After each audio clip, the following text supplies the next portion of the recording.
should I have? Welcome to MediaPath. I'm Louise Palanker. And I'm Fritz Coleman. Have you ever wondered what comedians think you should be watching? I will give you a moment to begin wondering so that you can feel better rewarded by what is about to happen. Yes, two of my favorite comedians are joining us here in the studio. They are the fully vaxxed and relaxed and boosted and goosted Eric Schwartz and Cynthia Levin. We will get to their impressive resumes in a moment. But first, Fritz, what have you been enjoying this week? All right, I'm doing your West Side Story. I couldn't avoid it.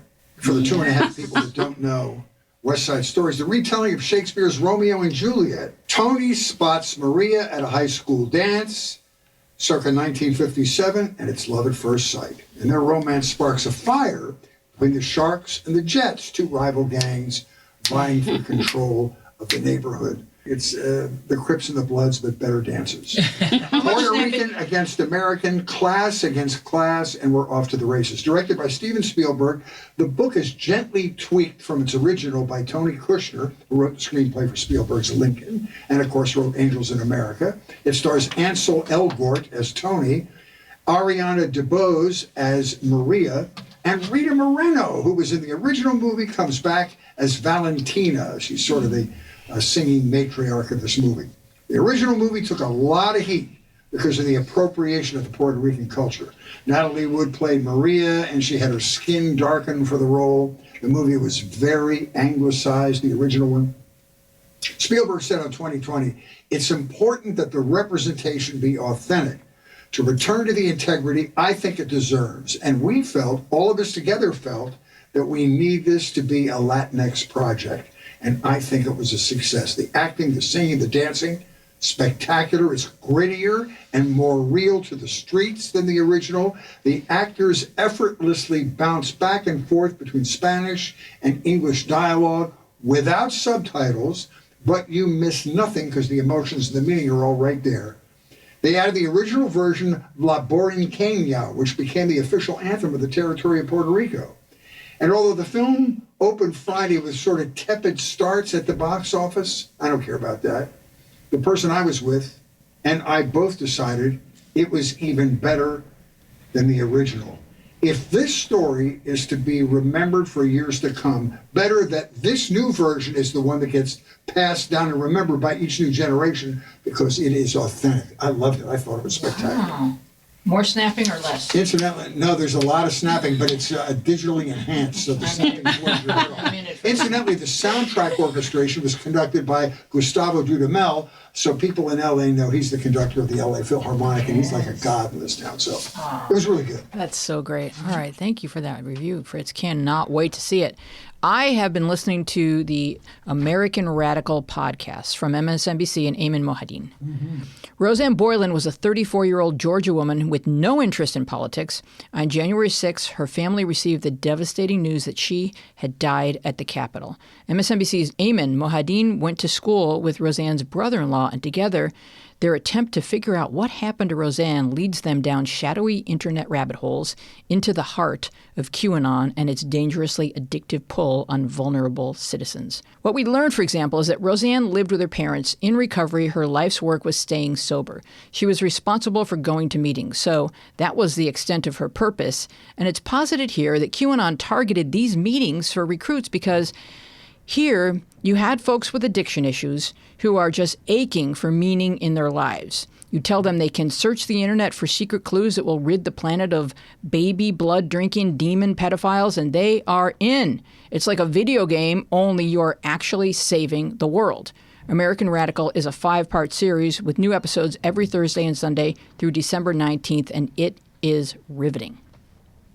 Yeah, I love him. You know, he's like the new star host on MSNBC. And he's so smart and a great interviewer, and I can imagine the podcast is great. Yeah, it's a level of understanding that a lot of folks in the center, like you and I, can't grasp, like, why is this even happening? How are these people so siloed? And so this gives us some explanation. How many episodes? I think it's 5 or 6, but they're rolling them out twice a week, so there's a lot online right now. He's great. I'm hoping it does well for him. What else you got, Fritz? I'm going to do a book called The Harlem Shuffle by Colson Whitehead. I loved The Underground Railroad, which is a fantastic series on Netflix, but I also read the book, which is slightly different than the series, but I love both of them. Harlem Shuffle is the follow-up to Nickel Boys, which is said to be his best work. I did not read it, and it got him his second Pulitzer Prize. It's a crime fiction. It's a family saga. It takes place in Harlem between 1959 and 1964. It's broken up into 3 sections, 3 separate capers, and it culminates in the Harlem riots of 1964. Ray Carney lives in Harlem with his wife, who's expecting their second child. Ray comes from a criminal family. His father was a thief and a grifter. Ray rises above the criminal underworld slightly by being a furniture salesman at 125th Street. He keeps one toe in the underworld, though, because he occasionally fences stolen items just to make a little, as a side hustle, out of his furniture store. Ray's cousin Freddie is knee-deep in crime. Freddie organizes a heist at the Hotel Teresa and recommends that his cousin Ray fence the goods. Well, the heist goes south, and I'll leave it there. This all forces Ray into a personal struggle between legal and illegal aspects of his life. It's a great read if you are familiar with Harlem or New York. It's geography, well-written, but I think even more fun if you're like me and you don't know anything about Harlem, but are fascinated by the gritty, shady life, the descriptions of Harlem life, the more than real characters. It's different than Underground Railroad, which was more surrealistic. You had to suspend your disbelief. But Harlem Shuffle is down and dirty realism. I loved it. It's a great book and a fast read. Wow, thank you for that, Chris. Definitely diving in. I've got another podcast for us. Ready? Yeah. So I've been enjoying a podcast series called Mixtape. It's from Radiolab. Radiolab host Simon Adler contends that cassette tapes dramatically altered the course of humanity. He's out to prove his thesis with a 5-part series called Mixtape. Now, when I was a little kid, I had a transistor radio with an earplug for that personalized, walking around, private listening experience. But I was listening to a radio station, which was still a shared experience. And, it was just the one ear that was feeling the tunes there. Come the cassette tapes, now we've got a recordable, rewritable, spliceable, mobile, and with a Walkman, you no longer need to exclude one of your ears. For the first time, you could move through your surroundings with your own completely curated personal programming. In 5 episodes from around the world, Mixtape explores the impact of the cassette. For example, episode 1, cassette tapes trashed as scrap heap brought Western rock music to China and created a cultural remix on the greatest possible scale. 2, Bing Crosby and some stolen Nazi technology won his audience back and changed media forever. 3, many nights during the Vietnam War, if you listened closely, you'd swear you heard a ghost. Now learn the story of that ghost and how it still haunts us today. 4, how the cassette tape created the internet. And 5, 3 stories of cassette tapes as peculiar assistants carrying self-help, a village's history, and lost love. Wow, that's cool. I've seen that. I just breezed by it because I thought it was like a hip-hop story or something. It is not. It is not. It's. Have you caught a bad case of the COVID? Something on her enthusiasm for this topic. I burped up my tea. No. You're about to test positive. It's all going on right here on MediaPath. I got the best seat. I'll get it the quickest. So, and I have one more pick before we introduce our guests. You can step out of the room if you need to, Cynthia. Somebody smacked me on the back. You can do that. Harder than that. Oh, I didn't want to hurt you. Please hurt me. You have to cough at the same time. Oh, is that how it works? Yeah, I don't yeah. have children. There you go. I didn't know the Am I rules. burping a grown woman? Is that what's going on right now? You are. How'd this happen? All right, so I've been watching Coming Out Colton on Netflix. When Bachelorette contestant Colton Underwood became The Bachelor, he inspired the Bachelor franchise to exhaust an entire season, helping him find love among 30 attractive and available females. While all the while, Colton was not really romantically interested in any of them because since he was a young boy, he has known that he is gay. So ABC is like, not here for the right reasons, and Netflix is all, give us 6 seasons. Their new reality show, Coming Out Colton, features Bachelor football star small-town Christian Colton Underwood awkwardly embracing his true self, and I am invested. First of all, Yeah. it's misrepresentation on the part of ABC. Second, They didn't know. Does he ever find a successful romance, like a gay guy on the crew or something? No. So he dates all these women. He picks, what was the name of the girl he picked? He picked a girl named Cassie or something like that. And he had convinced himself that since he found her attractive, that she was his last hope of being straight. So when they broke up, he started stalking her. He got really desperate. I mean, if you're like deeply rooted in your lie, and let's just call it a lie, let's just call pretending to be straight a lie if you're gay, which sounds like a harsh word, but we're asking little kids to lie by not accepting all different sexualities, right? Mm-hmm. So that's what society is enforcing upon them, is to, in order to survive, especially as a small town football hero, that he had, with all the homophobia and the jokes in the locker room that coaches are toxic masculinity. And everybody's on Eric board. gets the password. And everyone, and it's all, and adults and teachers hear it and no one stops it. They just further it. So you just stuff that down further. So now he winds up on The Bachelorette, and then everybody likes him so much that they offer him, do you want to become the Bachelor? And he's the virgin bachelor, which, okay, that's fine. But the thing, he was a virgin because he wasn't ready to have And it sex. sure takes the sexual tension out of the show. Well, no one knew. See, Fritz, Was you there have to any? understand. Yeah, maybe not. You have to understand, he was the virgin bachelor, but everyone just assumed the default position was straight. Everyone just assumed that he Yeah, wanted. but they have to make out and go through all He the... did all that. He made out with girls. He did all that, but it was easy for him not to go all the way because he didn't really want to go all the way. Like, he's not even ready to go all the way with a guy. Like, he's now on this show, He's really a virgin. no, but he's been suppressing it for so long that while he's allowing it to come forward, it all feels strange and not like the real him. And so the series kind of shows him gently coming out to people and talking to other gay guys, especially in the athletic world, about what that was like for them growing up and how they embrace that, and how, as much as a lot of show business society is like, oh, you're gay, you're straight, you like guys, girls, whatever. It's not like that in sports yet. It is not like that in It's sports. starting to be. NFL players are coming out. But it hasn't been, and the locker room is like the most, as Eric said, toxic, masculine place because, as Colton explained in the episode that I watched last night, it's a combination of like homoerotic and Oh, wow. I'm supposed to come up with the terms homophobic. today. Thank you. Homophobic, yeah. Yeah, thank you, Dina. Yeah, he said it's this weird hybrid. They're smacking each other on the butt and calling each other, the F word. It's all of this combined. It's their fear of being perceived as being soft mixed with they're all naked together and some of them are gay. So or some of them are on some sort of spectrum where, that's hot and they just can't say that out loud. They could have paid the whole thing off by bringing on Mike Pence to do some conversion therapy. Yeah, right? I don't know. I wouldn't put Mike Pence in a room full of naked guys. Mother wouldn't approve. So I'm finding it very interesting because to me it's interesting how far behind sports is. Like I hadn't realized sports is dragging up the rear on acceptance of people being who are they. Excuse the expression.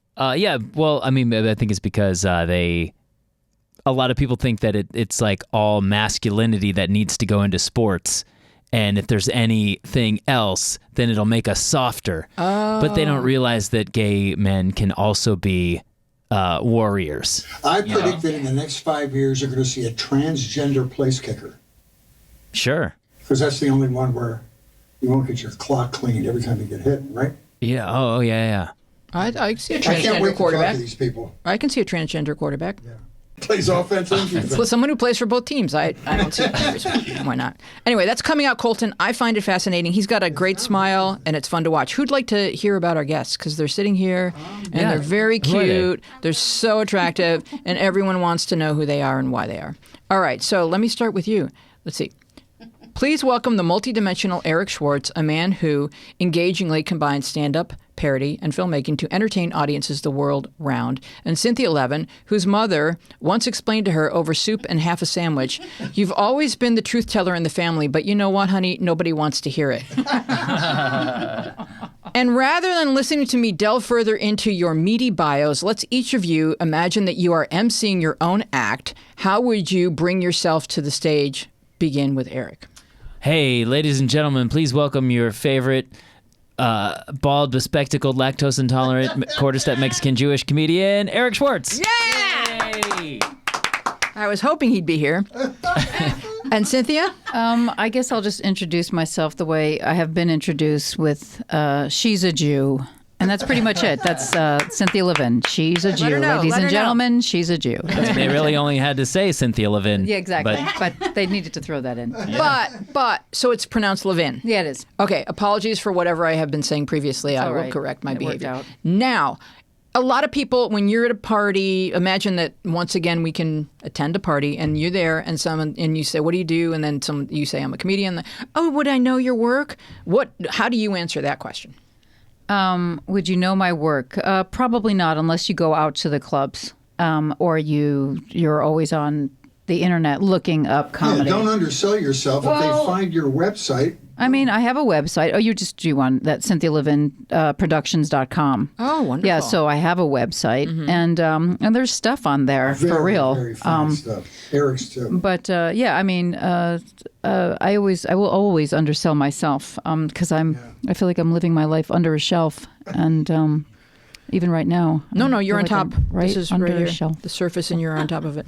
And Eric, when you're at a party? Well, I kind of felt like when my friends introduced me as, "Hey, he's a famous comedian," and then people are like, "Really?" And I'm like, "Well, obviously not. If you don't know me, I kind of gotta take my ego out of the whole thing, and just be grateful for the people that I am reaching, like the people that listen to this show."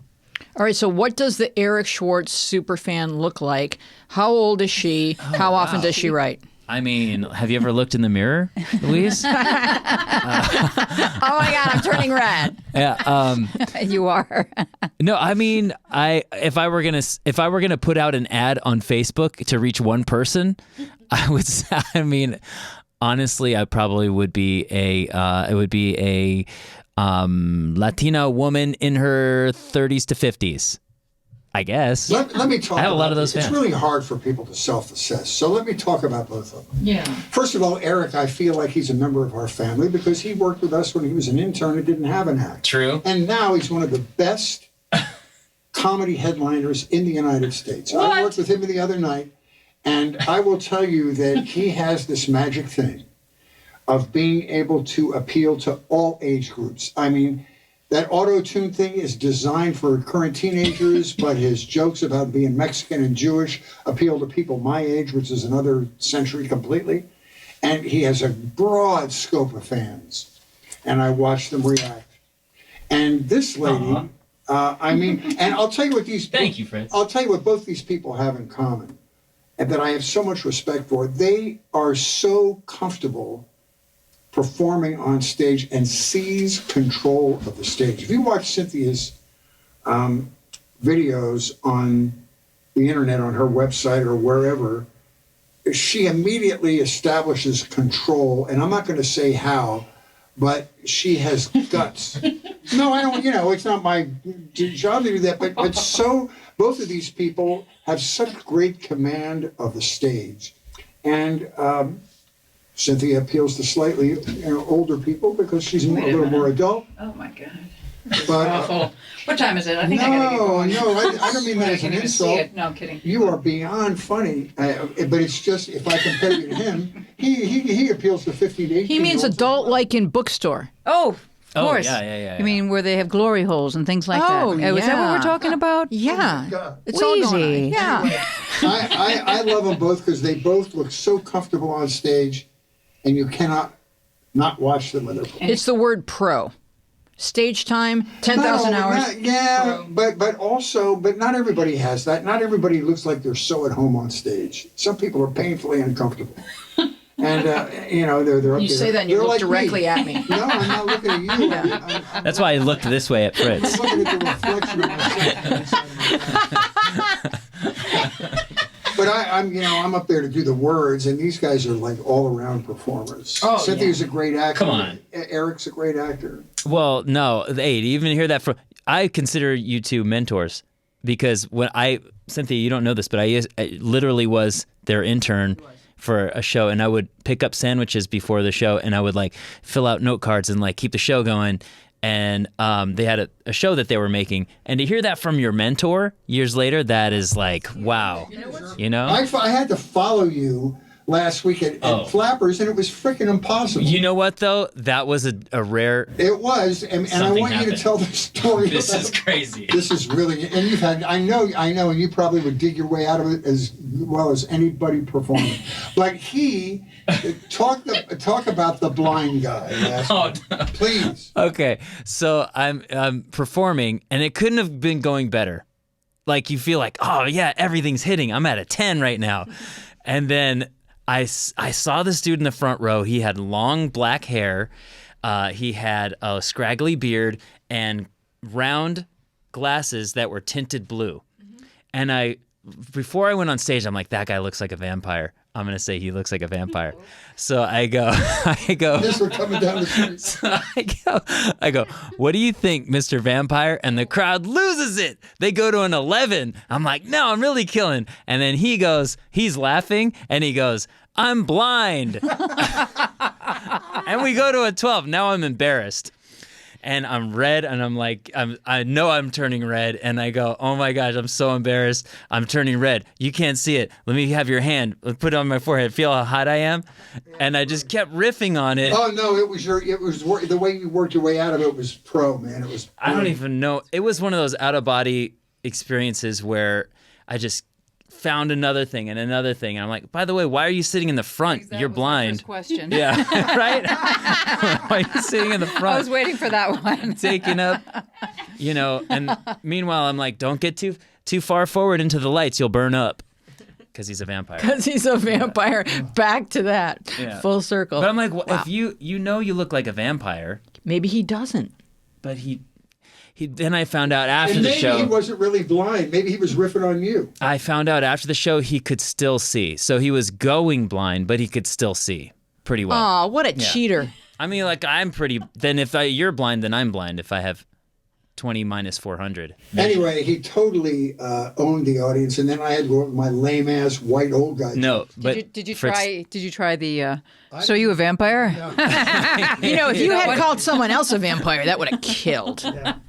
Like some lady, are you a vampire? But that was fun for me Can to you watch see? you just destroy as a real pro. But yeah. thanks, Fritz. And Fritz, I mean, every time I watch you, it's like the command of the language that you have and the intelligence. I'm like, And what- I will never compare. Okay. No, Everyone has their strength, and that's the beauty of For stand-up. both of Is you like, guys. And you know. Cynthia, you got to watch her videos. Honest to God, I was crying last night. I was laughing so hard because she just walks up on stage. Yeah. And you do this thing that I think gives you power immediately. Where you just go balls out on some really edgy things right away to say, I'm in charge of this and don't fuck with me. And it's great, though. It really, it immediately establishes who's in charge here. Yeah, And- it's rage. It just comes So out. No, I'm kidding. this is healthy then. Yeah, no, it's good. It's good. But no, you yeah. improvise really well. I mean, you get that piece from the, I'm sorry. No, she needs to get Oh, closer. there we go. Yeah. The thing you did from, is it Davenport's? Oh piano yeah, bar? I did a piano bar in Chicago. And it named was the first time Davenport's. you'd ever worked with Yeah, a I'd piano never. player. Right. Yeah. And she's improvising with the piano player. It was hysterical. And I thought, boom, these guys are both wonderful pros. Well, thank you very much. I could expect some. What do they call it? What's that word? What's the password for you? Is acerbic? Is that a word that might describe you? Possibly. Acerbic wit? I You don't always know. hear that? Maybe. Yeah. Get it closer. I like it. Yeah. Did you see what I do? That's why it's a desperate woman. That's why she's doing that. You can buy these for home use. You know, I don't know if you've been doing it for 30 years and Eric's been doing it for, 15 or 20. And I don't know if that's just something that comes over time. But when you walk up there and insist on being paid attention to, I think that's 50% of the battle right there. Especially if you deserve the attention. Yeah. And she No, does. then you got to bring it. Yeah. That goes without saying. Yeah, absolutely. But Eric when I booked Eric to come today, he said, "Would you like me to stop for Armenian Deli?" And I thought, But this was a callback to that's what he used to bring when we were doing the couch. Once a week, me and Fritz and Henry Winkler and James Arnold Taylor and Rob Alan Eisman, Wangle, Eisenberg. Alan Wankus, and the funniest people I know and my deepest, closest brothers of the heart would come, and we rehearsed the hell out of this show that we were going to be pitching. And Eric was the best intern in the world. He did everything. He brought us Armenian deli sandwiches, which are the best. What's an Armenian deli sandwich? It's rolled in pita and it's Armenian. That makes it good. Does it have an Armenian last name to it? Like, what is it? It's a sandwichian. And it has string cheese. Oh my God, Cynthia, string cheese. It's a turkey sandwich and turkey. pita. Yeah, with basically. avocado. And Yeah, but pepperoncinis. Cynthia in her videos introduces maybe the greatest concept in comedy called kosher bacon. That's all you have to know. Oh, that's Kosher bacon. Yeah, That's tell what me we had that. more. I grew up with kosher bacon. Tell me more. It's actually in the promo from, or I should say the title sequence for my TV series that I've been writing, Unprepared for Life. And my mother's at the stove. It's all animated. It's a giant mother bird, and she's cooking, and she's on the phone. No, I know. All right, no. And meanwhile, I'm behind her, being born in an egg, and it's cracking, but she can care less and then right next to it you see the kosher bacon package, and oh no, all right, okay, hang on a second, I 'cause she missed hears- that visual. I was so obsessed with the little chicken. Yeah. And then you fall and then off I fall and over she's like, oh, wow. out of the nest, and then she goes, oh, wow. yeah. And then you crack. Exactly. And so she yells, is that, "Omelet, anyone?" And she's pretty much over it. And then she goes back to her phone call. So that was talk pretty about much my that. life. Was that a pilot for a series? Or? Yeah, it's a pilot for a TV series, and that's sort of like the animation I had done. but did you feel that way? Did that feel like you as a child? Oh yeah. So tell us about your childhood. What happened? Why weren't you raised?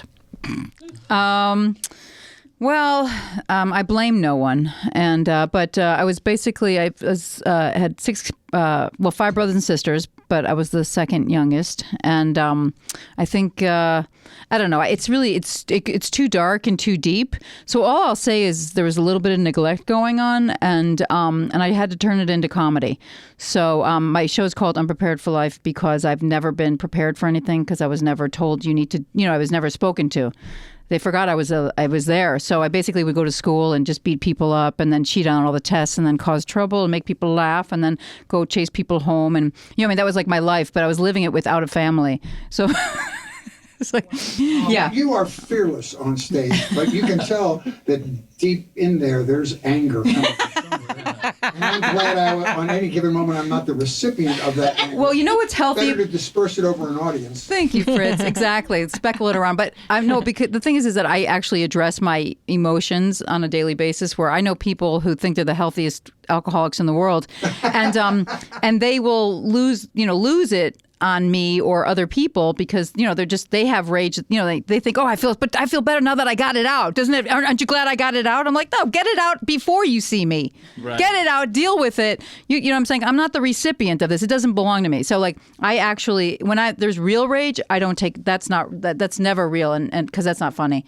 So it's So on stage, you bring the energy level way up. Yeah. And it's kind of it's comedic. Really. Yeah. I mean, I want to choke everybody. Don't get me wrong. Let me ask you a question about that, because that was a question that popped up while I was watching it.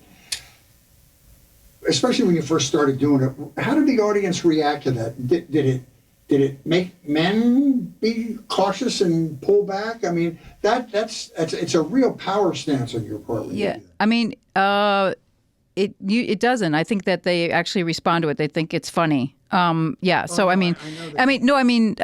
don't. I don't think that it throws them, because if it's coming from just comedic space, meaning if it's real anger, then they're going to be like, go screw yourself. Do you know what I mean? But because it's not real, it's just me actually flirting in a really aggressive way. You know what I mean? And it's really actual flirtation. That's what it is. And so, and it's just. And so that's how it comes off. I forgot what I was going to say. No, it's very funny, and you're self-deprecating while you do it. Oh yeah, which endears you to the audience. I just wondered if some men are so. I remember. I think I talked about this with Elaine Boozler when female stand-ups were just getting started, and men had to figure out the power transference. The woman with the microphone is the one with the power. Mm-hmm. And am I going to give her the power? Am I going to let her seize the power of the room? And so I just wondered if men reacted. That's an interesting thing. When I was living on the East Coast, and then I'll shut up, but when I was living on the East Coast, I would do, gigs all over the place. And the women were the ones who were just like, the men were fine with me. They were like, they loved it. They were into it. And the women were like, they would just like look at their significant other. They were not comfortable with me, but I never thought I was attractive. So maybe that they thought, oh, here's this woman who's single, and now she's trying to sleep with my husband or my boyfriend. The reality, you know what I'm saying? Like, but I always saw myself as just some, maybe you had the guts that old they slob wish with they a had. hole, empty hole. Sorry, that's too much. But what? Maybe you had the guts they wish they had. I don't know, but they were really, sometimes, it depends on where you go, right? Because there were some people that were really ignorant, usually Long Island or something like that. Anyway, I call it ignorant arrogance. They're pretty amazing at that. They were the ones that would get threatened. In other places, they couldn't care less. So it just depends. I think it's where you are, and just like how think- what they're used to.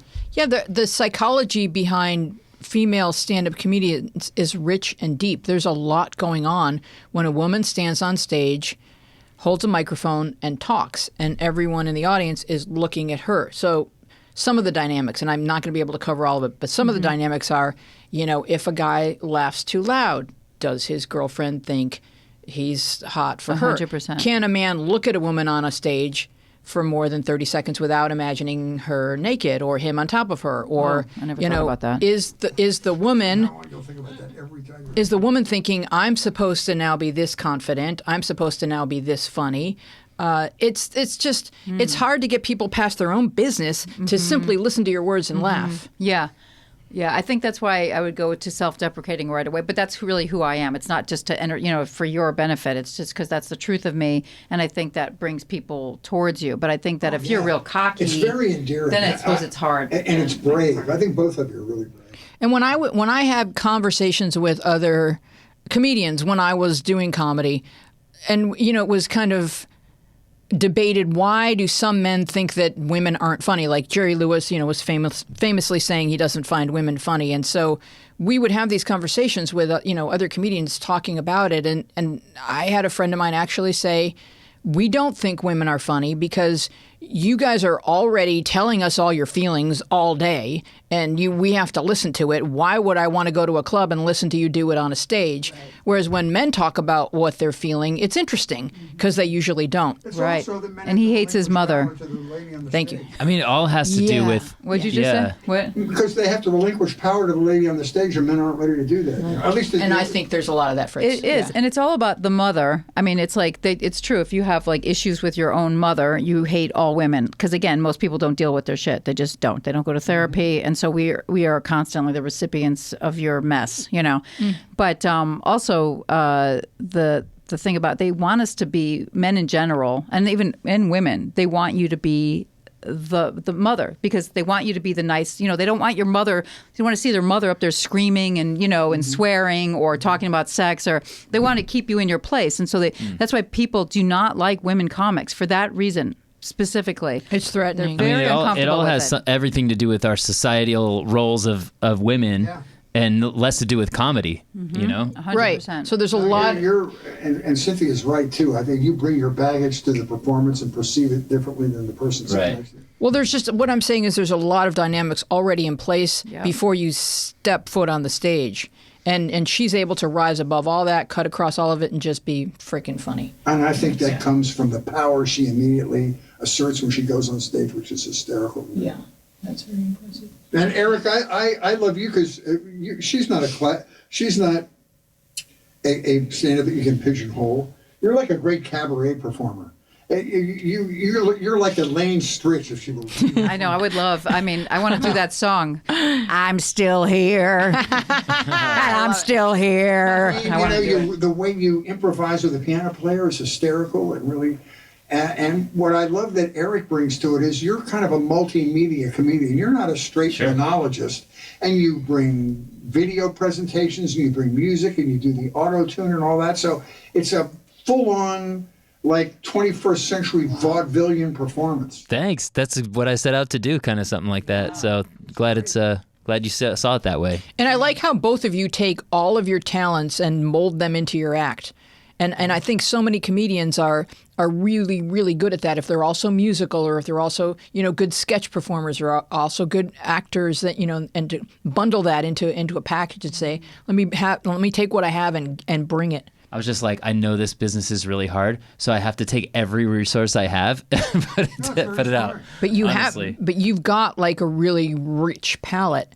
And you're good. You're a great musician. You're a great vocalist. You're a great impressionist, and you're fearless. You're like the male Lucy. You don't care how many wigs you wear or how many people you trip over into. You just throw yourself. Yeah, you commit. Yeah. Yeah, you got to commit. But yeah, no, that's thanks. I felt like honestly, like everyone has their superpower, right? And that's I started as a DJ, and that was like. What could be? Yeah, you have all that digital stuff working. Yeah. So Plus, these are great little bites they can find on YouTube that sell you, little chunks of. Oh yeah. And tell us a little bit about your childhood, because you have a suburban childhood, but you're a 1/4 step Mexican. Right. So yeah, I'm not Mexican by blood. My stepfather's Mexican, so I say that I'm step Mexican. I was raised with some of the culture. And actually I was raised missing a lot of it because I spent time between my mom and dad. So a lot of stuff now is like me discovering the culture and how fascinated I am with it. And I talk about cultura, which is culture in Spanish. Yeah. Yo comprende. Yeah, the you audience speak Spanish? Really responds Sí, when you muy start poquito. doing that. Yeah, he does all that. The audience loves that. But like, so it's so crazy how Mexican people specifically, because that's, my stepdad's Mexican, have responded to it. Like they're so open-armed about it. And that's great. I mean, especially what's going on right now. And actually in 2016, that was when I started saying like, hey, I got to really incorporate that part of me out there, because I wanted to show rather than tell what I thought, because I thought telling it would just turn people off. Do you know what I'm alluding to? Plus, you're very smart. You're playing to Los Angeles audiences on any given night. 30 to 40% could be Mexican or Right. Latin American. Well, And they want to Texas be and included. Arizona, They want to be included. And when I worked for Rick Dees, he would sometimes call himself Ricardo Diaz. And I'd meet people and they'd say, his real name is Ricardo Diaz. And I'd be like, no, he's from North Carolina. His name is Rigdon Osmond Dees III. But they want to be embraced. They want to be included. They were here before we were. Yeah. So that's all. Everyone wants to be seen. Well, because I kept hearing all what they say rhetoric that was anti-Mexican, and I was like, wait a minute, we gotta have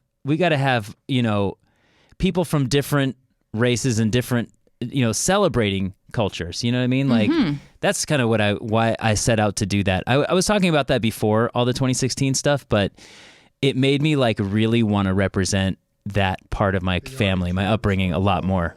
Yeah, and I don't think they see it as appropriation, because you're being honest about how you come by it, and I call it cultural appreciation. yeah, That's what I call it. I like that. I don't know.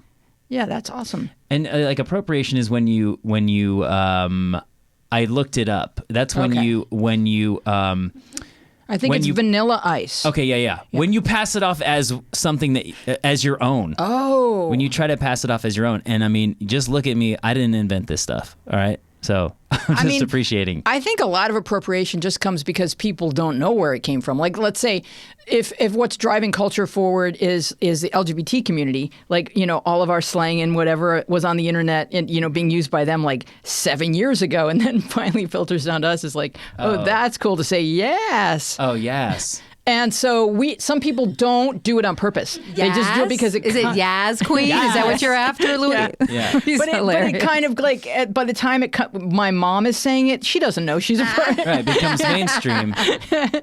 Right. Yeah. Yeah, I mean, so if I'm allowed to say, I saw somebody say something. I made a comment on somebody was eating a bagel, or they were eating lox, and the debate was whether it was good or not. Okay. And I'm Jewish, and this person was not Jewish, and I said something like, I think this stuff is nasty. I'll put my bar mitzvah on that. And then somebody goes, look, he's trying to, everyone else was like, there's this one idiot who goes, look, he's trying to sound like he's down. And I'm like, what? Down as a Jew? By saying, I'll put my bar mitzvah on that. Like, put something on that is Sounds like down. is supposed. I'm trying to show that I'm down. And I looked at the guy's profile. He was a white guy with dreadlocks. So I'm like, dude, literally, He's a little the conscious of that whole pothead calling thing. the kettle black, I guess, is what you're doing. Wow. So people are just sort of stumbling clueless through life, I think, It's for the like most part. people just wanna Yeah. be right or be righteous, kind of thing. You know? It's hard though now, because in politics there's so much hypocrisy that it's become kind of normalized. To be, And that's what it made me realize, like, cancel culture, quote unquote, is a perfection level that nobody will ever meet. You know what I mean? Like, there's so many little nuances to everything that you're never gonna. It's perfection is what you're going for, and you can never be Let's perfect. talk about politics. Sure. Neither of you do. I don't think you do politics in your act. Not really. No. What's your opinion about that? About not doing politics why in my don't you act? do current events material? Personally, I don't think I'm sharp enough. I think that there's people who really focus on it, who talk about it, and I'm not gonna. To me, I always, because I teach stand up as well, because I have to make 7 cents a dollar by the hour. Anyway, There you go. please God help me. But anyway, so but I always say, when you're talking about something that everybody has an opinion about, you really need to flip it over and flip it over and flip it over, before you talk about it. Because otherwise you're going to have people going, that's not true. I just, there's going to be so you really have to know your topic. And so if it's not something you're really into and that you're willing to spend a lot of time investigating, then I just don't recommend you talk about it, like politics or religion or, things Plus, like that. everybody and everything is so radioactive now. Yeah. I mean, I've had friends of mine in the clubs that will do a joke about Trump. Mm-hmm.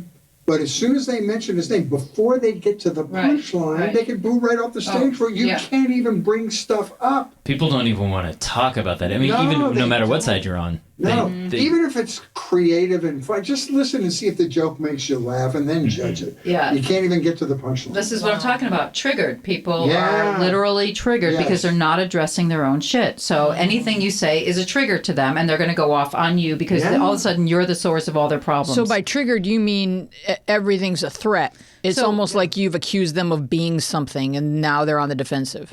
Pretty much. And a trigger basically means when you have a really strong emotional reaction to something. That's you're being triggered. And so, if you don't have a strong emotional reaction, you're not okay. triggered. But if you have a strong emotional reaction, that's a trigger. And you're gonna of course if you're gonna react and you're gonna take it out on who's ever in front of you, who's ever causing it. But the emotional it's reaction not their problem. could be guilt, for example. Like I'll just tell you a little anecdote. At the beginning of this whole Trump regime, I was having dinner with my sister and a friend of hers, and the friend said something that the other three of us just went, "Wait, what?" And then the other person said to the friend, "Is that something you saw on Fox?" To which she got up and walked away. Yeah, of course. and And watch so, Fox News. so that means the answer to the question was Yes. yes, but it was a trigger because she wants to continue believing that the things that she hears on Fox are true That's right. and not to be challenged. Right. And But and of course, and like you were just saying, is that everybody wants to be right, and that's the ego. The ego is the thing that's the thing that gets triggered as well. So if the ego just wants to be right, and if somebody threatens your rightness, you know what I mean, then they're going to lose you. Do you understand what I'm saying? Being you right absolutely lose but it. not just being right now, I feel, Cynthia, that it's their worldview. Like, do not collapse my worldview. It's the only thing keeping me afloat. It is the ego. It literally is. Like I've done tons of research on the ego, so that's one thing I do know about, and it's Okay. your protector. Okay. And if somebody threatens you, they're threatening your ego. Ego, it's not, oh, I'm the greatest person in the world. Your ego is your protector. So it's there to save you. And if somebody pokes at, a belief you have, something that you feel safe with, their ego jumps up and it's going to attack. And the ego has no emotions. It is only one speed, which is rage. I call them the screaming egos. Have you ever seen any?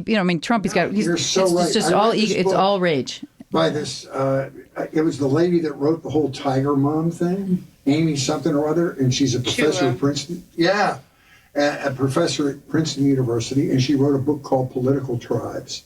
And she said exactly what you said. And the more your ego and your side is attacked, you're not winning people over to your side. You're causing the chasm to be even larger. Yes. So these people, like the Trumpsters and the Fox News aficionados, as soon as you attack them, you're not winning them over to your. There's no negotiation. They're just becoming more metastasized and solidified in their thought process. And your friend was anticipating this conversation, so Well- that's why she was ready to leave. No, she got up and left. So, but the thing was, like, I think the other friend was simply wanting to understand where that information had come from because it didn't make sense to the rest of us. And it wasn't a challenge. It was simply an inquiry because we understand that there's a propaganda problem in America right now. That's the deep root of what's going on, is that people are being permitted to disseminate falsehoods with reckless abandon, and it's fracturing us from within. So to simply say, I'm not sure I believe what you've just said, what's your, like on the internet, it's like source, well, so does source even mean anything anymore? Like, because the sources are tainted. So what are we to do? Well, everybody's source is their family. So Do the research, Wheezy. Do the research. Exactly. But nobody wants their parents to be wrong. It's protecting the parent. Kids do that from the time we're born. We protect the parent. Right. We just do it unconsciously. We don't even know we're doing it. And so now you're saying, if you're, then if we don't grow, which is when you become an adult, is like, that's how you find out who you are and what you believe, as opposed to, this is what my parents taught me and they're right and I'm right, and anybody who tries to question that is sick and they need to get away, whatever it is. And it's a self-preservation mechanism. 100%. Because if your parents aren't the most brilliant people in the world, what is to become of me? That's exactly it. And so, if that would make you question everything, Yeah. And so people do this unconsciously. Nobody is out there intentionally being mean or aggressive, or they're literally protecting the parent. And that's why we always have to address, how does this make me feel? How does this make me feel? And if it doesn't make you feel good, it may not be the right thought or the right thing to do. Do you know what I mean? You said. I wanted to write a book called Fox News Killed My Mom. You did? Yes. I think you still should. Because, as she will tell you, as soon as that became a dominant media force, it completely fractured our family. And I couldn't have a discussion with my mom, who has always been Republican, but both of my parents were centrist Republicans. My father was a fiscal Republican, where he just cared about taxes because he was a businessman. But my mom had this, this social and moral, kind of racist element. And as soon as they came on, I couldn't have a discussion with her about anything, because she would do the Fox News thing, which is to connect it to some conspiracy theory. And I couldn't have a discussion with this woman. And my whole family was like that. And let me just say one more thing. And the reason why she's doing that is to protect you. She thinks she's protecting you. Yeah. You are a pretty conservative-looking Doctor kid. is in. How could a guy who looks like my son Fritz become a liberal? No. How could I have let that happen? And Look my at whole him. family is that. Look at his Bill Nye face over here. Oh my God, this poor thing. I'm going to help He's you. a scholar. Oh, he's a mess. My whole family lives in Florida. Florida Sorry. is retired people and crackers. Yeah. And I have family that is both. Yeah. I was just there. I say it's grandparents and golf courses. But yeah, I was just in Naples. It's not crackers on golf courses. G&G. Yeah, but it is. It's all that. It's all G&G that. cocktail. Yeah. It's all that. But yeah, I love my family, but Fox News fractured the family. Yeah, and I know people like that. What was your mother's thing, like to Cynthia's point, was your mother's thing like, where have I gone wrong? My Fritzy, my baby, how is he? No. Okay. My mother was a bit of a narcissist, so it didn't matter what I felt. It's what she felt. And it was important for her to tell you how she felt about stuff.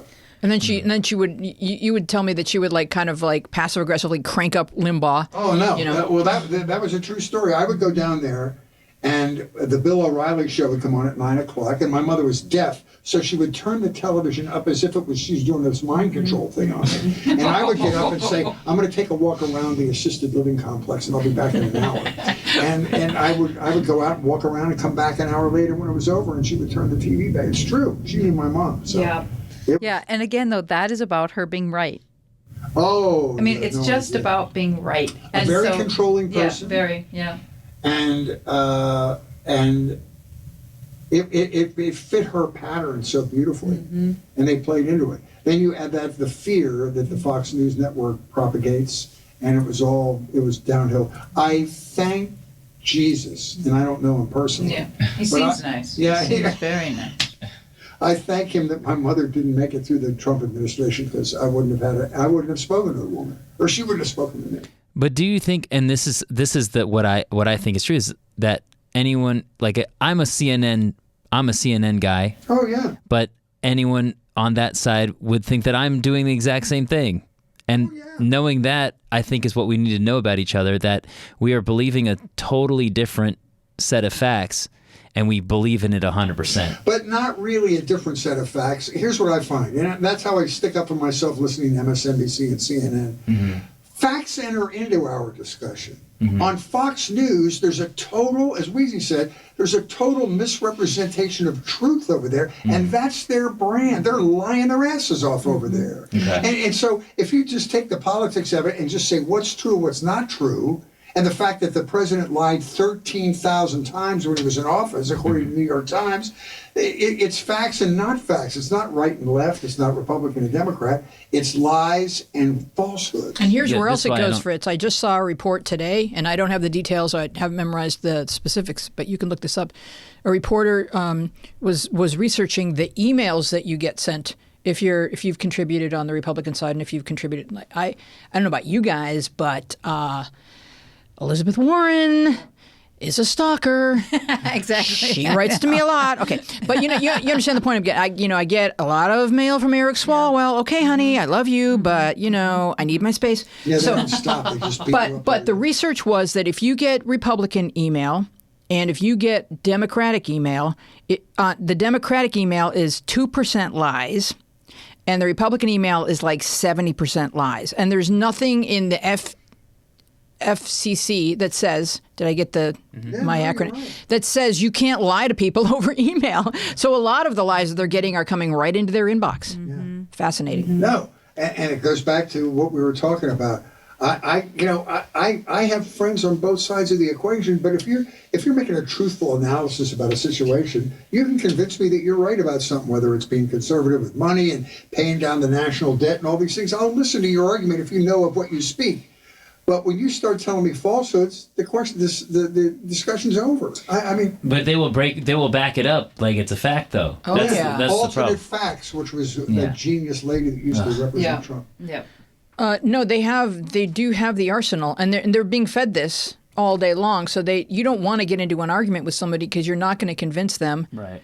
Like you said, this is their whole infrastructure. Yeah. It's what keeps them safe and alive, and Yeah. it's And they only go to news sources to feed their pre-existing bias. Well, For right. instance, not only Fox News, but all these dark, deep state Yeah. websites. Right. And it feeds their stuff. It does, and I think the big thing is, and it sort of reminds me, what you guys were talking about at the top of the show. I can't remember what you were talking about exactly, but maybe it'll be reminded. But that it's a distraction. That show, the documentary show that you were talking about, how about QAnon. the American Radical. Yeah, yeah. So I mean, they took these people from where they were in rehabs or what? Yeah. Mm-hmm. And so these are vulnerable people, right? And the whole thing is that it's a distraction from what's going on with you. Like you're in personal pain, you've got your own stuff going on, and it's a wonderful distraction. And so it's perfect. Nobody wants to deal with their issues. Nobody wants to deal with their personal stuff. And so that's all this is. And that's what, so when CNN and MSNBC and all these other shows, these, left-wing shows that I watch a little bit of everything here and there, but as soon as it feels like it's just people telling on people, I just stop, because then it's just gossip. So I got the information. Now we're on to gossip. Is this helping me? Can I help somebody else with this information? I just want facts, and I'll make up my own mind. And Right. you were so right about the way you put it, the way people don't even, it's subconscious the way they analyze, the way they don't analyze what they're doing. But also Trump had the evil genius that is Trump. He had the ability to make people think it's okay to blame somebody else for your issues. Like you're saying, they read these websites and it's a distraction from what their real issues are. Well, if people are trying to deal with their real issues, it's really cool if somebody can tell me I can blame somebody Right. else for that. That's And what the he's a conspiracies master of are. that. That's what the conspiracies are. Like, have you guys ever heard of the Illuminati? Yeah. Worst kept secret society ever. Can we just say that? Everyone knows them. They failed. The first rule of secret societies, keep it a secret. Other secret societies, they look at them like these idiots. But it's forms of propaganda that have worked for centuries. Yep. So there's nothing that new other than the dissemination process is so much more rapid. Yeah, and you don't need to drop leaflets, because people can get their leaflets right. I love to talk to people. I did the Leon Laysom. I did a documentary about the man who was the youngest member of Schindler's List. And he was like 12 years old and worked in 2 or 3 of Oskar Schindler's factories, one in Krakow and the other in Germany. And his family said something that made the hair on the back of my neck stand up with a recent conversation. He said, all of this media landscape that we're feeling right now, people's disagreement with one another and being locked off in their opinion and unswayed by the other side, is exactly what Germany was like in like 1933. Before Hitler worked his way into power, our divisions, our right and left, all of it is so hauntingly familiar to anybody that survived that time period. That's what freaks me out. I just want to say one thing about that, which because like I also teach acting. So anyway, but like. So I just need to teach Cynthia people Levin. some You are shit. a multitasker. No, I just need $1. But no, I'm just kidding. But because I won't do anything for my own career. I just want to help other people. But because that's too scary. But what were you just talking about? Please remind me now. The what you just said. siloism of Nazi Germany. Oh, this is the whole thing. Is that what happens is that we make everybody else the other. So you become the other. So until you get in touch with who you really are, which is the fact that we are all everybody. Like we all have the same traits. We're all born with the same traits, the same emotions. But based on our childhood, certain things will happen to us that will cause us to kind of go, oh, I'm never going to be like that. Right? You don't even remember yourself saying that. You could be 0 days old and go, you know what? I'm never going to be like that. And then you go to the total opposite direction. And you spend your entire life living just like that. And the more bad things that happen to you, the more you say, I'm not going to be like that. I'm not going to be like that. And so then you see those people in the world, right? And you've been efforting in the total opposite direction your whole life to not be like that. Effort, which is bad because then you're acting like that's not a part of you. That is a part of you. And the part you're avoiding is also you. This is all you, So you're spending your life efforting and efforting. And then you run into somebody who is that part of you that you hate, or that you'll say, I'm never going to be like that, and then you immediately we keep finding stories and more people to justify why we're right.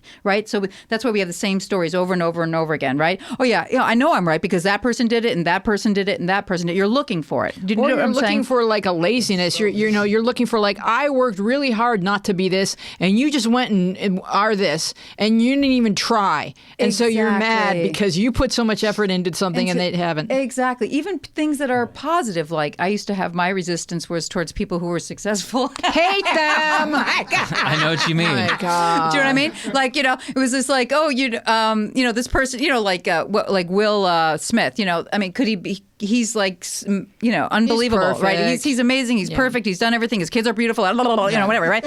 So, and so I should hate him, right? Because he's successful, and so I'm never going to be like that because that's gross, right? And so you avoid that, and then you go in the other direction, and yet that's sort of what I want, but I'm going to make sure I don't do that because I don't want to be like that. Okay. We always pick the most extreme situation to avoid as well. Right. So meanwhile, you're not even living in the middle. You know what I mean? You're just because extremes are easy. Do you have a psychology identify. service as well, Cynthia? It's really Yeah, this is. Yeah. You're dissecting my brain right now. Yeah, no, it's really because the extremes are more visible, so we spot them, from a distance. Yeah. And we're like, aha. Exactly. And again, we just want to be right. So we're just going to keep finding ways Okay, to be so right. what's the third act of this thing? Are we ever going to heal this? Well, this is how you heal. Is literally by getting in touch with who you are, your feelings, question your beliefs. Question your opinions. If you have a strong reaction to somebody or something, that's a trigger. That means that it's like if it used to be like if I'd see a girl no bra, I'd be like, get dressed. What's wrong with you? You know what I mean? Like, oh my God, you're gonna get attacked, you whore. I'm in a nice way, nice whore. But like, you know what I mean? I would have like a freak out because that was my ego jumping up, trying to protect her. Just like if you go to a movie theater, right? You see a scary movie. You know how people always scream at the screen. It's always some dumb woman. There's never a man who's also blind and naked. You know what I mean? It's always a woman blind and naked. And and we're like, idiot! There's somebody in the house. Right. Get dressed. And we're screaming. And we're not mad at her. I mean, we're getting mad because we're afraid for her. It's the ego jumping up to protect her. We want her to be dressed when she gets murdered. Right. We want exactly. Just you know what I mean. Be presentable, It's like the whole Stacey. thing- Have some shame. The whole thing is way simpler than we're all making it. Is like basically face your fear, right? So the person or the people that you're afraid of or that you resist, you got to kind of make friends with them in a way. You first have to do you. You So do you you. have to say, like, what is the feeling that comes up? Or the feeling is anger. What's the feeling behind anger? Sickening, whatever it is, gum. It could be anything. But it's like, get in touch with the feeling. And then when you do that, and you say, that this is the other thing you can ask yourself is like, who are people who don't wear bras? Like, let's just use that for example. You know what I mean? Like, well, they're stupid. They're, you know what I mean? They're unconscious. They're, whatever it is. And then what happens to people? I think they're called men. Stupid and unconscious who don't wear bras. That's pretty much right. That's right. You nailed it.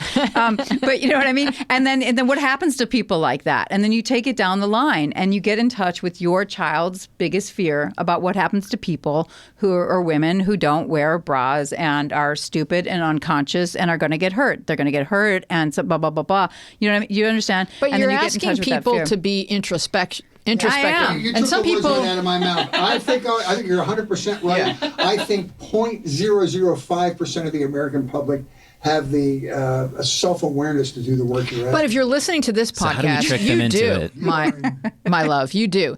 And so the first thing that you feel, what Cynthia's telling us, is not a primary emotion. Well done. She's telling That's you it. it's not a primary emotion. Ask yourself why you were triggered and go deeper and say, like, maybe what was the underlying emotion that triggered this reaction before you start screaming, "Get off my lawn, you hippie." 100%. What's the feeling behind that? That's why I say, like, go address your stuff. Like I write every morning to address feeling, to see what's going on with me, because we don't really know. We get up, we hear the news, we start to do this, whatever. We make our coffee, and we're not really. We don't know what the hell's going on with us. We don't know what we're afraid of, what we're sad about, what we're worried about. Because we get.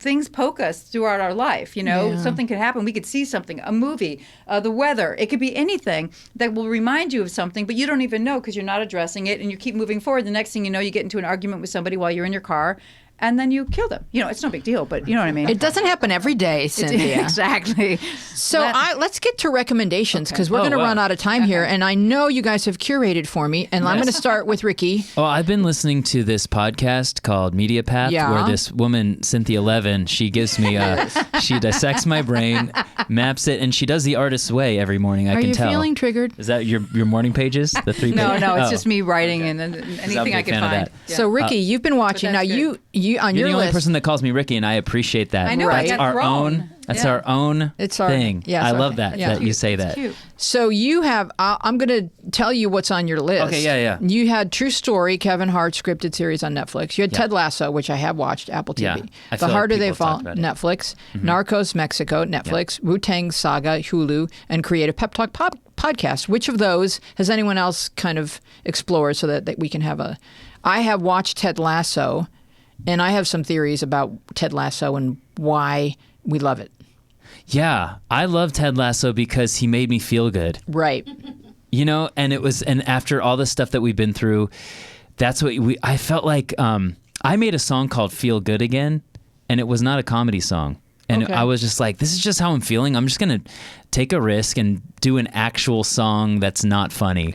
And How Mrazzy of you. yeah, it was very Mrazzy. That's another inside joke. Well, Yeah. Jason Mraz is a longtime friend, and we've collaborated on stuff, and I guess we've talked about that. And Cool. but he has a lot of feel good songs as Oh well. yeah, he's the best. So so I've liked Ted Lasso because he's a real character.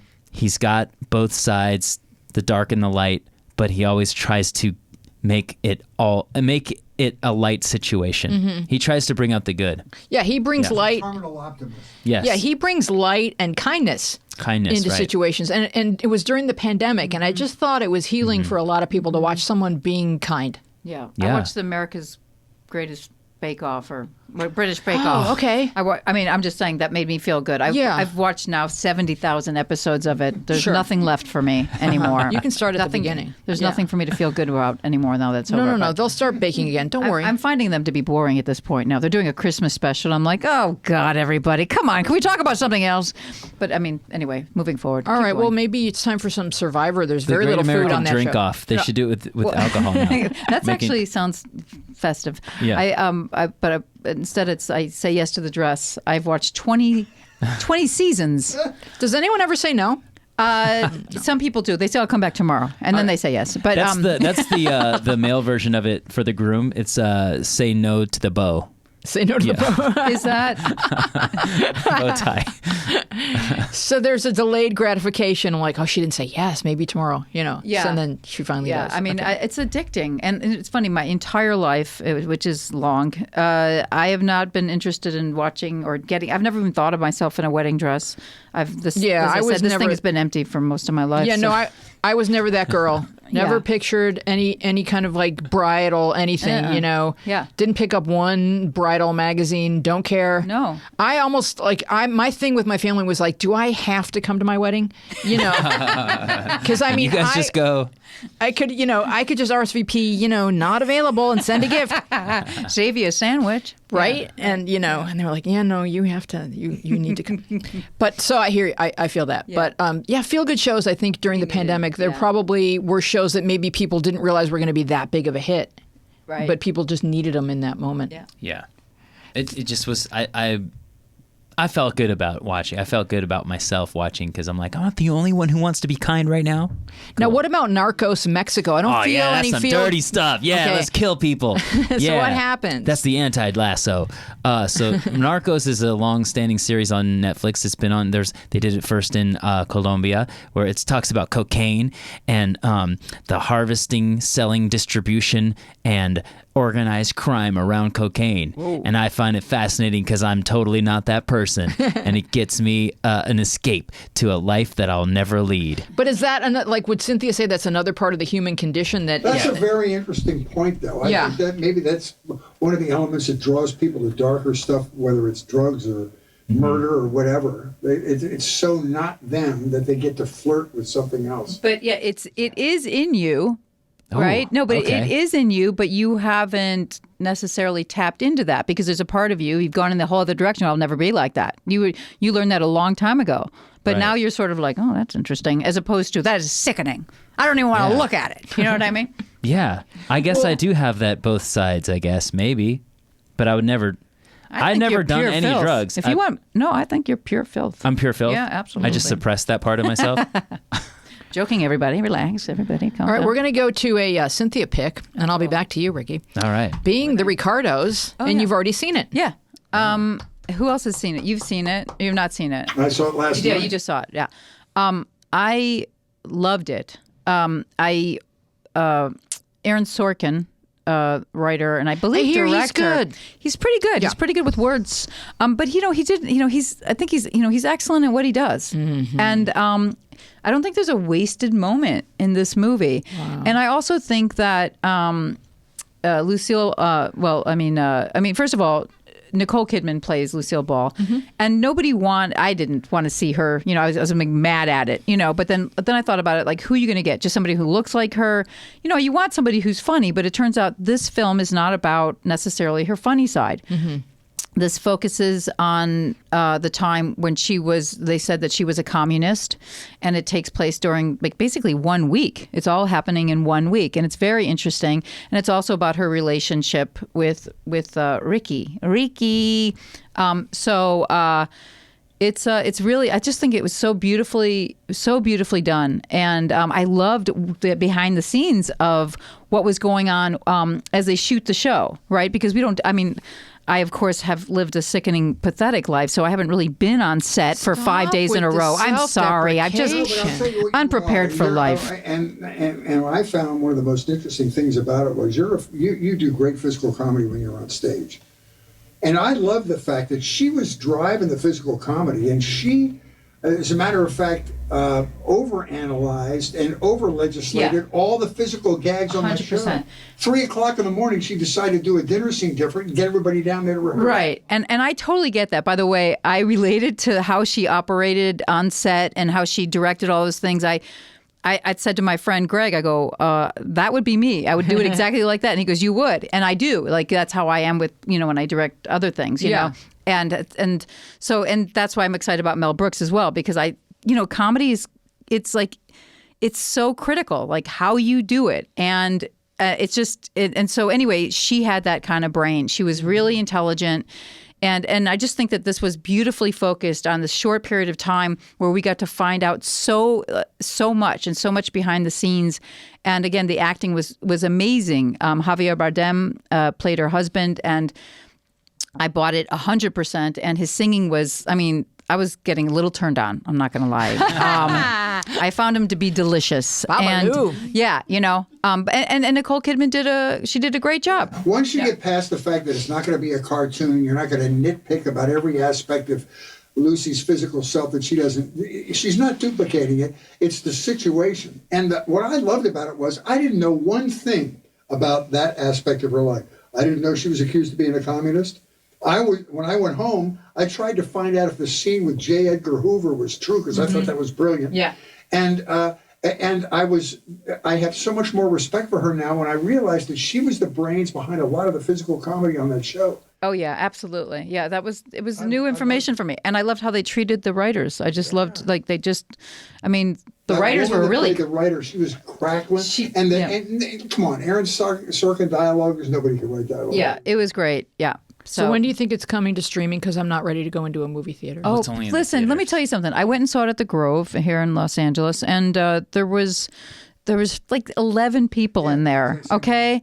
And I walked out of the theater, and there was 7 billion people in the Grove. So nobody's going in the theater. Get in there. Everybody's outside. Go inside. You know? It's a safe place. It is. It's safer inside. I loved it. I felt 100% the way you did about it. I guess I could go to a movie. I feel the same way about movie theaters, but you know what? And meanwhile, I'm taking flights. So I guess a movie theater How's is the road business for you guys? Is it picking up? Is it? for me, I've been doing it a lot, yeah. How about you? I couldn't tell you. I have no idea. I've been in town producing my own shows and just doing that. Doing other shows too, but yeah. It seems like people are ready, like the other night when we worked together, people are bursting at the seams to come out and be taken out of their heads. And when they get there, they have a great time. That's Yeah. true. Yeah. I'm like that because I'm doing the comedy shows, but then I'm noticing now I'm going to restaurants. I'm like, I'm not even hungry.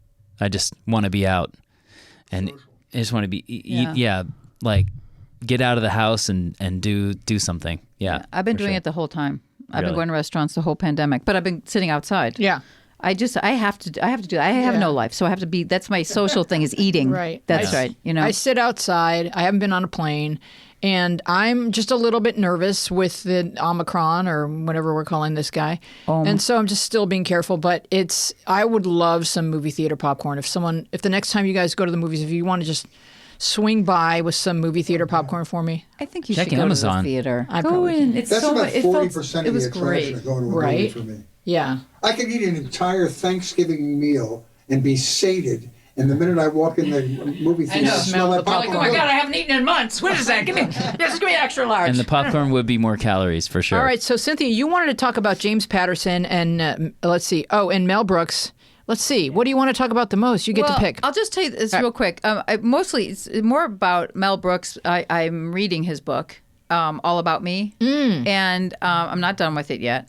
But there was a point I wanted to make about it, which was so great and made me feel so happy, which is that in the beginning of the book, he talks about his mom and the way she dealt with him. And so he had this like big fear, of, he'd watched some zombie movie with a friend of his, and then he was like 5 years old, and he didn't want to go to bed, And he's like, and he tells his mom, he's like, Mom, they're going to come, and they're going to, they're going to come to Brooklyn, and they're going to, and that's going to be the end of it, and we're going to die. So I'm not going to sleep. And yeah. she's like, all right, let's talk about this.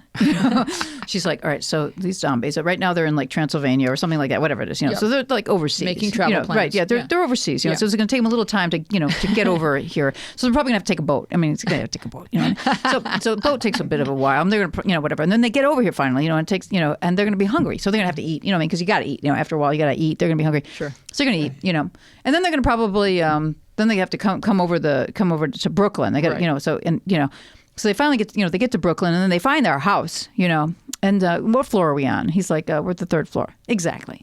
So they're going to go to the 1st floor and the 2nd floor, the Goldsteins and the Goldfarbs, and they'll get them first, and by that time we're going to hear everything, So, you're fine. He goes, yeah, you're right. And he goes to sleep. So anyway, like the beauty of this is that this is a parent who like really encouraged imagination And logic. and his person and logic and also like who he was, you know? So he got to blossom, you know, and his imagination got to grow from this. Even within his fear. Yeah, exactly. Which You is- know? yeah. And then I was Yeah, she never said there's no such thing as zombies. exactly. I mean, nothing, you know, I mean, it was just And this so is how you're supposed to talk to Alzheimer people. You just sort of agree with that? Well, why not? What again? You want to be right, or you want them to have a good 5 minutes before they die? You know, I mean, good Lord, you know. I love that. It's like again, ego. Get the ego out of it. Sure. It's not about you, you know.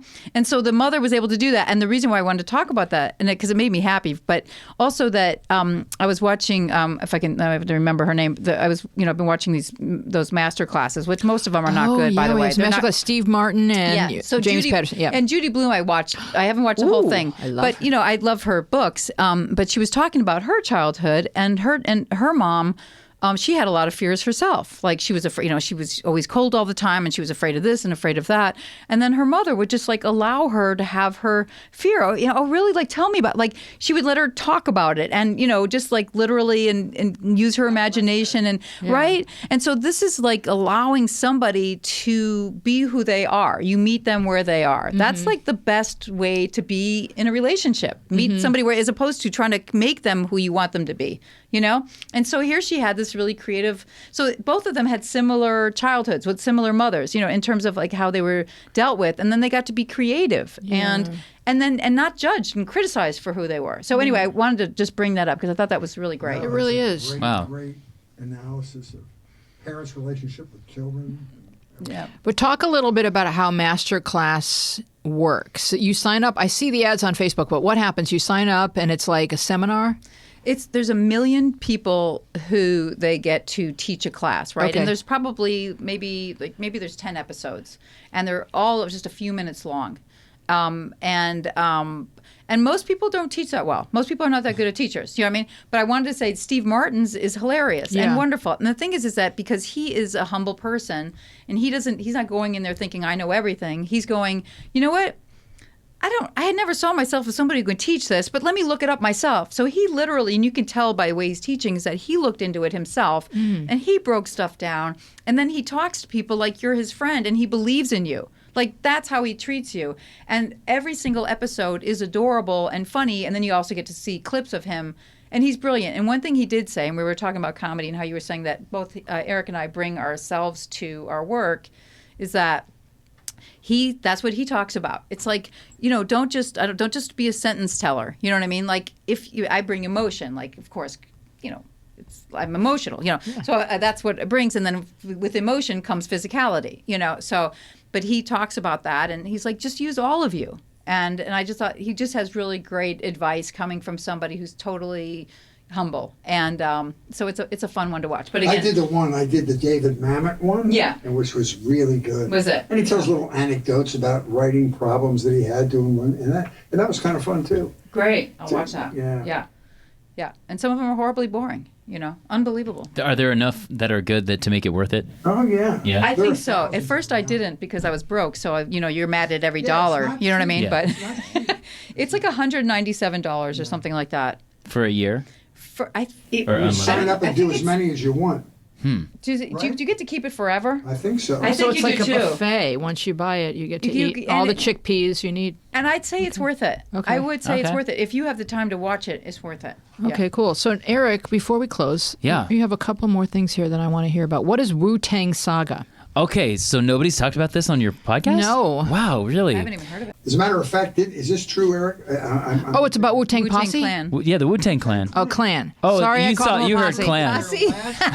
Sorry, I called them a The posse. last Sorry. album, they only made one copy of it and sold it for like $1 million. I think so. Yeah, some rich guy bought it. They said we're just going to have one copy Yeah. of this album. The rest you can find online. Obviously, their music. But They Really? made one copy of the album, and some guy paid like. It's like the first NFT, I That's how guess. you create scarcity Yeah. And then there's demand. That's like what NFT is now. But Okay, Wu-Tang Saga. Wu-Tang Clan is a seminal hip hop group out of Long Island. Okay. AKA, Staten Island. Staten Island. It's as bad as calling them a posse. Because you said Long Island earlier. They're not a posse, and they're not from Staten Island, Yeah. which they call Shaolin because they're very heavily influenced by martial arts movies. So I'm a huge hip hop fan, as you may know, but I never really got that into Wu-Tang. I knew the surface stuff. And so Wu-Tang is like an institution in hip hop. Like I felt like I an feel imposter. right now. Yeah.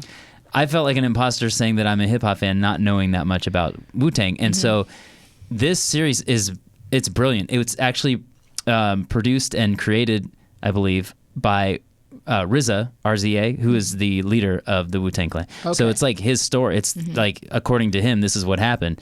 And according to the members, this is pretty close. It's exaggerated in some parts, but they were just guys out of the projects who were actually in different projects that had problems with each other. Okay. So two of the members were like trying to kill each other. Ooh. Yeah.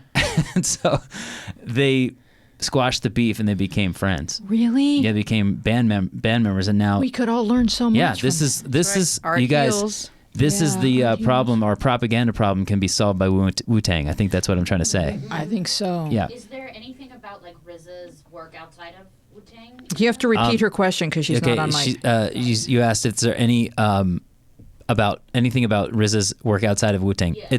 This is the beginnings of Wu-Tang. So this is they're this 2 seasons so far, and they've gotten to the story where they're just breaking big. So their first album's just coming out. And yeah, so you've heard of Method Man? Have you heard of Method Man? So he's from Wu-Tang Clan. Oh. Old Dirty Bastard. He's from Wu-Tang. ODB. ODB. Hey, Fritz knows. Fritz is street. Are you kidding me? Yeah. Fritz knows everything. I'm a Rastafarian. What's that? I'm a Rastafarian. Oh, that's Rastafarian. Okay, you know what we're going to do That's right now? reggae. We're going to wrap this thing up because it's really pretty I get outside. it. Wrap it up. And we're going to, I get it. Yeah. Wrap it up. RAP it up. And we're going to go take some pictures outside of us because the sky after the rain is just gorgeous.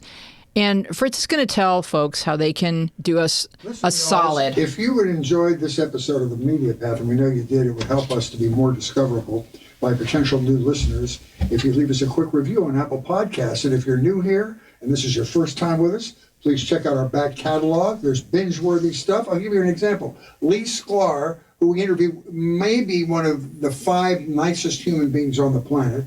He's done over 2,000 recording sessions. He's got the record for the number of recording sessions. He was part of Carole King's original band, and he played on her Rock and Roll Hall of Fame induction a couple of weeks ago. He's got a long white beard. He looks like the guy from Oak Ridge Boys. Is he single? Well, let me look into that. Also, writers' room stories about the folks that were showrunners on Cheers. We have an episode with Marion Ross, who is the legendary Mrs. C on Happy Days. So Yeah. there's tons of great stuff you can search if you go to our website. Thank you for spending an hour with us, and we would be overjoyed if you took a moment to share your thoughts with us or recommend us to a friend. And we would love for you to join us online on Instagram and Twitter, where we are at MediaPathPod, and on Facebook, where we are Media Path Podcast. You can find full episodes with all kinds of bonus visual content on our YouTube channel, Media Path Podcast. I've just started TikToking at Louise Palanker. We would love to know what media you've been enjoying. You can contact us at our social media or email us at mediapathpodcast@gmail.com. Do you TikTok, Eric? I've just started. I wouldn't direct people there just yet. Just yet. Yeah. But where can people find you online? I would go to my website, ericschwartzlive.com. And how about you, Cynthia? Facebook and Instagram, Cynthia Levin 7, and She Seems Nice on Twitter, and CynthiaLevinProductions.com. I love that. And then my apartment number is 545. If you're apartment Lee C. Sklar or an Oak Ridge boy, we want to thank our guests, Cynthia Levin and Eric Schwartz. Our team includes Dina Friedman, Francesco Demanda, John Maddox, Sharon Bellio, Bill Filipiak, Thomas Hubble, Mason Brown, and you. Our theme music is by me and John Maddox.